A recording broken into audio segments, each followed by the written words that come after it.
தமிழ்நாடு மருந்து வியாபாரிகள் சங்கத்தின் சார்பில் மதுரை பழங்காந்தம் ரவுண்டானா பகுதியில் 14 அம்ச கோரிக்கைகளை வலியுறுத்தி கவன ஈர்ப்பு ஆர்ப்பாட்டமானது நடைபெற்றது. தமிழ்நாடு முழுவதும் பல்வேறு மாவட்டங்களிலிருந்து மருந்து வியாபாரிகள் இந்த ஆர்ப்பாட்டத்தில் கலந்து கொண்டனர்.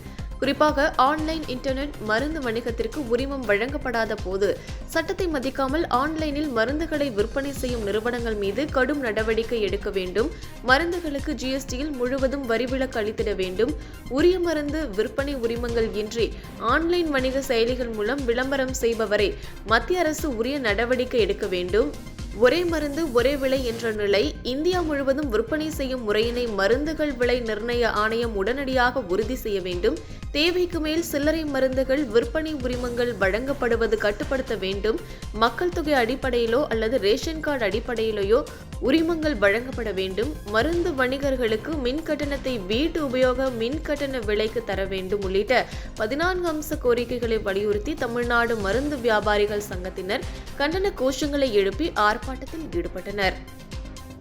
புரிஞ்சுக்கிட்டு காவல்துறைக்கு சவால் அமைஞ்சிட்டு இருக்கு. டெய்லி ஆர்ப்பாட்டம் தான்.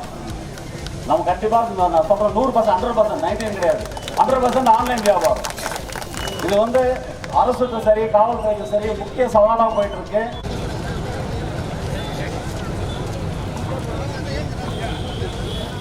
ஆனா இனிமேலாம் அனுமதிக்க முடியாது. இந்த மாதிரிலாம் மணி கட்டுறது யாரும் பார்த்துட்டு இருப்பாங்க. நம்ம ஒரு வருஷமா பண்ணிட்டு இருக்கோம். சும்மா இதே மாதிரி டெய்லி தான் சமுதாயத்தை ஒரு பருப்பாதாரத்தை தள்ளிட்டு இருக்காங்க. கண்டிப்பா ஸ்கூல் பசங்க காலேஜ் பசங்க எல்லாமே